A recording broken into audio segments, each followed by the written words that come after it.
जी,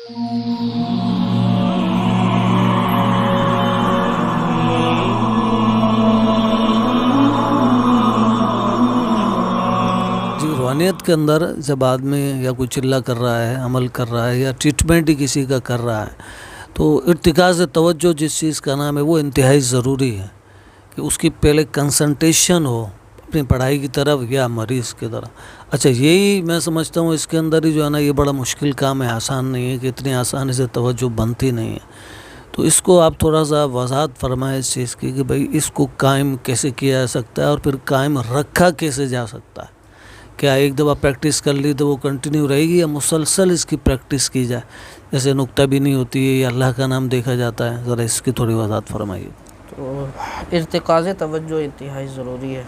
इसके बग़ैर जो है अगर हम कुछ भी पढ़ते हैं तो समझ लें वो लायानी है। जैसे वो ट्रेन है, पटरी पे चलती जा रही है और वो बस चलती जा रही है, उसकी कोई मंजिल नहीं है, तो बस वो चलती जाएगी और कुछ भी हासिल नहीं होगा।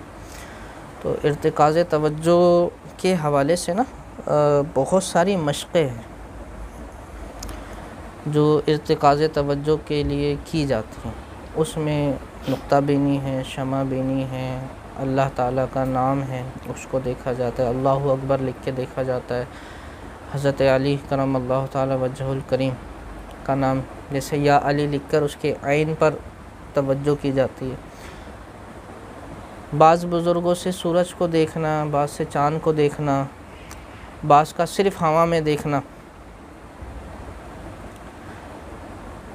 वो सारा का सारा इर्तिकाज़ तवज्जो के लिए था। बाज़ सिर्फ़ पानी में तवज्जो रखते हैं, बाज़ ऐसे देखते रहते हैं, बाज़ जो है वो नाक की नोक पे देखते हैं, बाज़ जो है वो ऊपर देखते हैं। तो अच्छा, ये तो वैसे बाकायदा अशगाल भी हैं, मुख्तलिफ़ सलासिल में अशगाल के तौर पर भी होता है, लेकिन ये है इर्तिकाज़ तवज्जो के लिए कि एक तरफ हो जाए तवज्जो।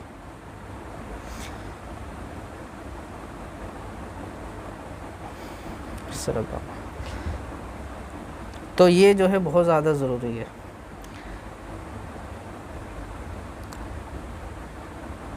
अल्लाह तबारक व तआला ने ना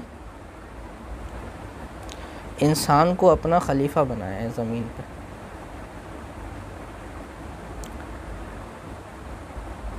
और अब ये बात ऐसी है, पता नहीं कहनी चाहिए नहीं कहनी चाहिए। ये बताएं कि हम किसी को ज़िम्मेदारी दें कहीं की और वहाँ का इख्तियार ना दें तो किसी ज़िम्मेदारी है ना। तो बुज़ुर्ग कहते हैं कि अल्लाह ताला ने ज़िल्ली तौर पे इसको भी कुन कहने की ताकत दी है।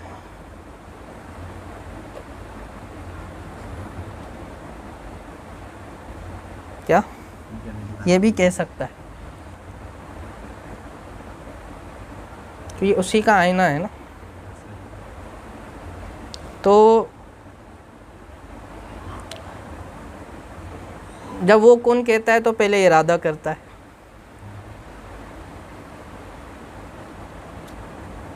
है ना।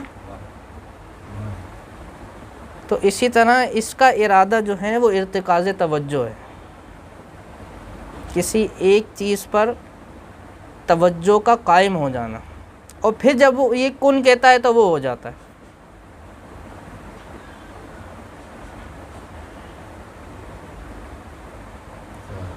चलिए, इसमें गलती हुई तो अल्लाह पाक माफ़ फरमाए हमें, लेकिन बात यही है। तो इर्तिकाज़ तवज्जो की ना प्रैक्टिस जो है वो मुसलसल जारी रखनी चाहिए। कोई भी एक तरीक़ा जो आसान लगे उसको इख्तियार कर लें। अब शमा बीनी जो है ना, शमा बीनी उसके ना कुछ ख़तरात हैं। हमारे पास भी जब आते हैं लोग शमा बीनी कर रहे होते हैं ना, तो उसको हम बंद करवा देते हैं, उसकी जगह हम नुक्ता बीनी बोल देते हैं। नुक्ता बीनी ज़्यादा आसान है। शमा बीनी थोड़ी मुश्किल भी है क्योंकि वो आग जो है ना हिलती रहती है, तो उसमें इर्तिकाज़ में भी थोड़ी सी होती है। दूसरा ये कि अल्लाह ना करे किसी के साथ कोई मरीज़ है जिन्नात का, रूहानियात का, या उसके घर में कोई चीज़ है तो वो शमा पे आके बैठ जाती है, या उसके थर्ड आई पे जाके बैठ जाती है, उसी जो कर रहा है उसकी थर्ड आई पे बैठ जाती है, और वो 1-2 हफ्ते बाद ही कहता है भाई मेरी नज़र खुल गई, मेरा कश खुल गया। वही चीज़ दिखा रही होती है, वो जो चाहती है वो दिखा रही होती है, वो बेचारा समझ रहा होता है कि मेरा कश खुल गया। कुछ अरसे बाद पता लगता है कि उसने तो भाई काबू कर लिया पूरा, पहले सही थे। तो शमा बीनी थोड़ा सा जो है ना इस मामले में ख़तरनाक है, उससे बेहतर नुक्ता बीनी है। तो नुक्ता बीनी जो है वो अगर कर लें आसान तरीन है, और इससे जो है ना काफ़ी जल्दी हो जाती है इर्तिकाज़ तवज्जो। उसमें यह है कि जो है ना तरीक़ाकार इंटरनेट पे बहुत जगहों पर मिल जाएगा इंटरनेट पे, यानी वैसे मेडिटेशन में जैसे बैठते हैं वैसे बैठ जाएं, चेयर पे बैठकर भी हो जाती है, कोई चेयर पे बैठ के करना चाहे तो कर लें। जो है वो 1 से 1.5 हाथ के फासले पर आप A4 साइज़ का एक कागज़ लेके उस पर चने की दाल के बराबर ब्लैक कलर का वो बना लें, और बगैर आँख झपकाए उसको देखते रहें। तो अच्छा, इसमें राज है एक, लेकिन इर्तिकाज़ तवज्जो में राज है। वो ये है कि जब हम इर्तिकाज़ तवज्जो की प्रैक्टिस खाली पेट करेंगे तो होगी। अगर हमारे मैदे में खाना मौजूद है तो सारी मेहनत बेकार है।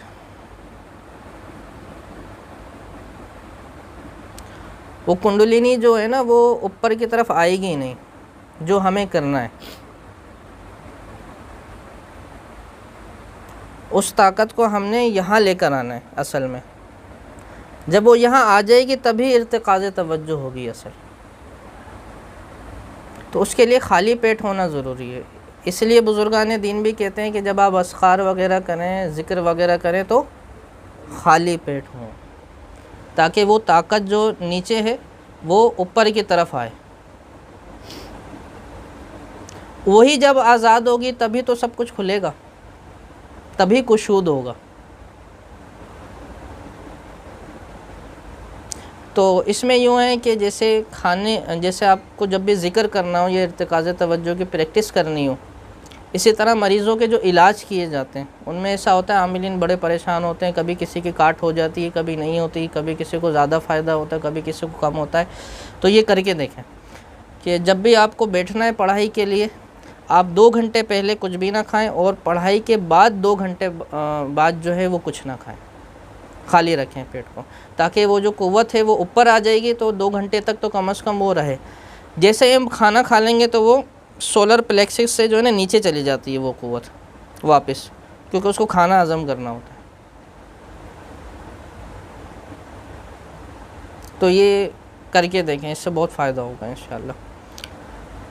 और इसी तरह से जिस वक्त हमारा पेट भरा हुआ होता है ना, और उस वक्त हम इर्तिकाज़ तवज्जो करने की कोशिश करते हैं तो बहुत मुश्किल होती है। वही ये होता है कि अंदर लड़ाई चल रही होती है, हम उसको खींच के ऊपर ला रहे होते हैं, वो कहती है खाना हज़म करना है, तो वो वापस वहीं पर रहती है। तो खाना हज़म होने के बाद जैसे ही कोशिश करेंगे फिर वापस ऊपर आ जाएगी वो क़ुव्वत। आगे समझ में? और इस कोई सवाल है इसके बारे में? देखें, इसके लिए तो 5-5 घंटे भी कम है। अगर कोई बंदा 5-5 घंटे भी करता है तो कम है, लेकिन जैसे आज के दौर के लिहाज से इतनी ज़्यादा नहीं कर सकते। तो अगर हम ये भी कर लेते हैं ना, जैसे 2 घंटे हम जो है वो कुछ खाए पिए बग़ैर मैदे को खाली करके शुरुआत में आधा घंटा करें। वालेकुम अस्सलाम वरहमतुल्लाह। शुरुआत में आधा घंटा करें, फिर 5-5 मिनट बढ़ाते रहें और इसको 1 घंटे तक ले दें। और फिर हम ये कैफ़ियत पैदा करने की कोशिश करें कि हमारी जो आँख है वो आधे घंटे में 1 बार झपके।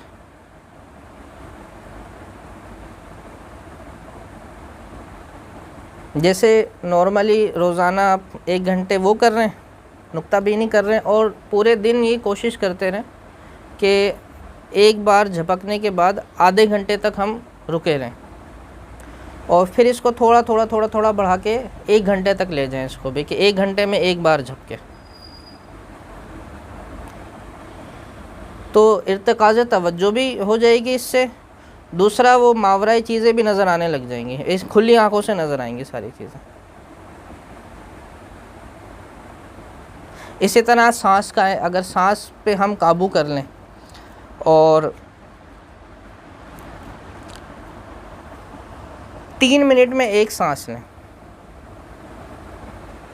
जैसे एक सांस ले लिया, अब उसको 3 मिनट तक चलाएं, कुछ अरसे बाद कशफुल कुलूब मिल जाएगा। लोगों के दिलों की बातें जो है वो समझ में आने लग जाएंगी। कोई आएगा किसी नीयत से, पता लग जाएगा इस नीयत से आया। इसको फिर जितना बढ़ाते रहेंगे और कशफुल कुबूर भी हो जाता है इसी से। अल्लाह ताला ने हमारे जिस्म में ही ऐसी चीज़ें रखी हुई हैं जिस पे अगर हम मेहनत कर लें ना तो बहुत सारी चीज़ें वैसे ही खुल जाएंगी, जिसके लिए लोग बड़े बड़े चिल्ले मुजाहिदे पता नहीं क्या क्या कुछ करते हैं। और इसके अलावा